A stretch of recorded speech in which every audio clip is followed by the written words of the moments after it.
एक ऐसी लड़की जो बिल्कुल दुबली पतली थी और वह रोज जिम में आती थी और जिम पर आने के बाद घंटों एक्सरसाइज करती थी और बहुत पसीना बहाती थी।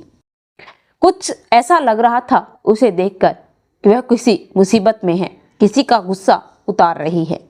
आखिरकार उसकी ऐसी क्या परेशानी थी जो वह जिम में आकर अपना गुस्सा उतार रही थी? चलिए जानते हैं। नमस्कार, आदाब, सत श्री अकाल। मैं Priyanka Yadav crime moment channel पर आप लोगों का हार्दिक स्वागत करती हूँ। आशा करती हूँ आप लोग खुश होंगे, स्वस्थ होंगे, अपना और अपनों का ख्याल रख रहे होंगे।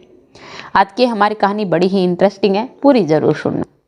आज की जो हमारी कहानी है वह है मुंबई के अंधेरी नगर की। अंधेरी की यह कहानी है और यह कहानी बड़ी ही रोमांचक, दुख भरी कहानी है। जो जिनका ट्रेनर था उसका नाम था वीर सिंह और सीमा नाम की लड़की उस जिम को ज्वाइन करती है। ज्वाइन करने के बाद वह आते ही एक्सरसाइज करने लगती थी। ऐसी वैसी तो एक्सरसाइज भी नहीं करती थी, बहुत भारी भरकम वाली एक्सरसाइज करती थी। उसे देखकर ऐसा लग रहा था कि वह कुछ सीखना चाहती है और सीखने के साथ साथ उसे देखकर ऐसा भी महसूस हो रहा था कि उसे किसी का गुस्सा है, जो गुस्सा वह उतार रही है। आखिरकार ऐसा क्या हुआ था उसके साथ? जब जिम ट्रेनर ने उससे पूछताछ की तो उसने बताया तो जिम ट्रेनर भी हैरान हो जाता है। वह रोज आती थी, ट्रेडमिल मशीन पर चढ़कर रोज रनिंग करने लगती थी। ट्रेडमिल मशीन का मतलब होता है जिस पर हम रेस करते रहते हैं, दौड़ लगाते हैं उस मशीन पर। और उसके बाद जब वह पूरी कर लेती थी, जब वह एक कोने में जंपिंग बैग था उसके ऊपर अपना गुस्सा उतारने के लिए चली जाती थी। वह सुबह 6 से 8 तक जिम में रहती थी और उसके बाद वह वहां से गायब हो जाती थी। जिम ट्रेनर ने जब उससे पूछताछ की आखिरकार क्या बात है, आप इतने पसीने क्यों बहा रही हो? न तो आपको वजन कम करना है, क्योंकि आपको तो वजन देखकर ऐसा लग रहा है बढ़ाने की जरूरत है। अगर आप वजन बढ़ाना चाहती हो तो 2-3 किलो वजन बढ़ा सकती हो। वैसे आप बिल्कुल ठीक हो, लेकिन कुछ वजन आप बढ़ाना चाहो तो बढ़ा सकती हो। मैं इस जिम का ट्रेनर हूँ, क्या दिक्कत है? आखिरकार तुम क्या करना चाहती हो? एक बार मुझे बताओगे तो शायद मैं तुम्हारी हेल्प कर सकता हूँ। जब वीर सिंह ने यह सब कुछ कहा तो रीमा ने जवाब दिया। जवाब देने से पहले वह बहुत रोती है। वह उसे समझाता है और उससे पूछता है उसकी असली वजह। फिर वह बताती है कि मेरा पति है जो बड़ा ही हैवान है, इंसान नहीं बल्कि एक जानवर है। वह रोज रात को पीकर आता है और मुझे मारता है, पीटता है और मुझे इतना दर्द देता है और मैं चाहती हूँ उनसे दूर जाना।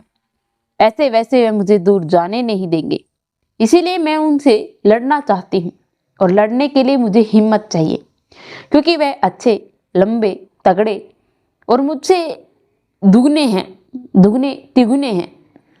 उनका सामना मैं कर सकूं। मुझे कुछ ऐसे पंच आने चाहिए जो 2-3 मैं उसे मार दूं तो शायद उसकी अकल ठिकाने आ जाए। मुझे जो कुछ भी होगा मुझे मंजूर है। मैं 2-3 उनसे पंच मारूं और वह वहीं पर गिर जाए। अगर उसे कुछ हो ना तो शायद उसे इतना तो समझ आ सके कि औरत कभी किसी से कम नहीं होती। वह उसे कुछ ऐसे स्टेप सिखाता है और कहता है कि आखिरकार वजह क्या है, तुम्हारी शादी को कितने साल हो गए? तो बताती है कि मेरी शादी को 1 साल हो गया है और मैं मेरे पति के साथ कभी खुश नहीं थी। मेरे माता पिता ने मेरी शादी बड़ी ही जल्दबाजी में की थी और मेरे माता पिता इसके बैकग्राउंड के बारे में बिल्कुल नहीं जानते थे। अगर हम जानते तो हम इसके साथ कभी शादी नहीं करते। यह सुनने के बाद वह भी थोड़ा इमोशनल हो जाता है और उस लड़के की फोटो मांग लेता है कि आप प्लीज आपके पति की एक बार फोटो दिखा दो। और जब वह उसकी फोटो देखता है तो वह खुद भी हैरान हो जाता है और कहता है कि यह हैवानियत नहीं बल्कि यह तो एक दरिंदा है। तुम बिल्कुल सही कह रही हो, इससे भी ज्यादा गिरा हुआ और घटिया इंसान मैंने अपनी जिंदगी में कभी नहीं देखा। यह सुनने के बाद रीमा, जो कि बड़ी हैरान हो जाती है, उसकी बात पर कि आखिरकार ये सब कुछ है क्यों कह रहा है। फिर वह बताता है कि यह कोई और नहीं बल्कि सन्नी है। वह कहती है कि आप इन्हें जानते हो?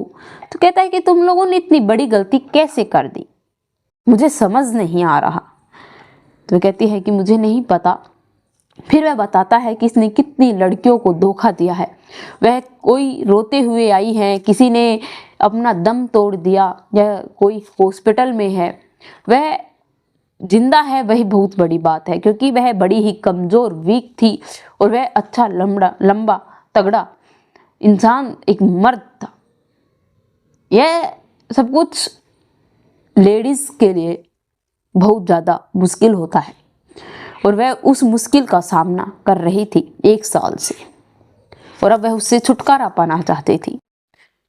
यह सब कुछ जिम ट्रेनर सुनने के बाद और उस लड़के की फोटो देखने के बाद उसे ऐसे पंच सिखाता है कि अगर वह अच्छे से उसको मार दे तो वह वहीं पर गिर जाएगा। अब वह उसका साथ देने के लिए तैयार हो जाता है, क्योंकि वह उसकी जिम में आता था और कुछ अनबन के चक्कर में उसे धक्के मारकर उस जिम से निकाल दिया गया था। अब उसे पता था कि यह इसका टक्कर का है, इसीलिए वह उसके साथ भिड़ा नहीं, लेकिन चुनौती वह उसे भी देकर गया था। कुछ समय बीत जाने के बाद वह उनके घर जाता है, उसके सास ससुर के पास, और उनसे बातचीत करता है कि आपकी बहू के साथ क्या क्या हो रहा है, आप लोगों कुछ कहते क्यों नहीं। तो वे कहते हैं कि क्या कहें, हमारी ही जिंदगी का हमें पता नहीं, गुस्सा तो बहुत आता है, या तो हम मर जाएं या फिर यह मर जाए तो शायद सुकून मिल जाएगा। और रोज हम सुबह यह नहीं पता होता कि जिंदा है या मर गए, रोज हमें वह मारता है। यह सुनने के बाद उन्हें और भी गुस्सा आता है और कहता है कि ठीक है, आपका बेटा जब घर आए तो उसे कहना कि तुम्हारी पत्नी जिम ट्रेनर के साथ भाग गई, क्योंकि उसका पति सुबह 10 बजे उठता था, वह उससे पहले जिम में जाकर वापस आ जाती थी, उसे कुछ नहीं पता था। इस बात के बारे में वह सुनता है, यह खबर सुनता है तो बहुत आग बबूला हो जाता है। उसके माता पिता ऐसा ही करते हैं और उसे उसका कर वहां पर भेज दिया जाता है। वह वहां पर जिम में जाता है, उसकी पत्नी वहीं पर थी, वह उसे जाकर मारने ही वाला था, वह तैयार थी और वह उसे पंच मारती है, कुछ ऐसे पंच मारती है कि वहीं पर गिर जाता है। तभी वहां पर पुलिस आ जाती है और उसे गिरफ्तार करवा लिया जाता है। फिर उसके बाद वह लड़की और जिम ट्रेनर ने जो तरकीब सोची थी उनके कामयाब हो जाती है, और उस लड़के के माता पिता, सन्नी के माता पिता भी बहुत खुश होते हैं कि उनकी एक ऐसी औलाद थी जिसके कारण वह रोज घुट घुट कर मर रहे थे, आज उनसे छुटकारा मिल गया। उसे 10 साल की सजा होती है। तो दोस्तों यह रही कहानी सन्नी, वीर सिंह और सीमा की कहानी। आप लोगों को यह कहानी कैसी लगी कमेंट में लिखकर जरूर बताना। मेरे चैनल को सब्सक्राइब करना, नोटिफिकेशन को ऑन करना, ताकि ऐसी हर वीडियो जल्द से जल्द आप लोगों तक पहुंच पाए।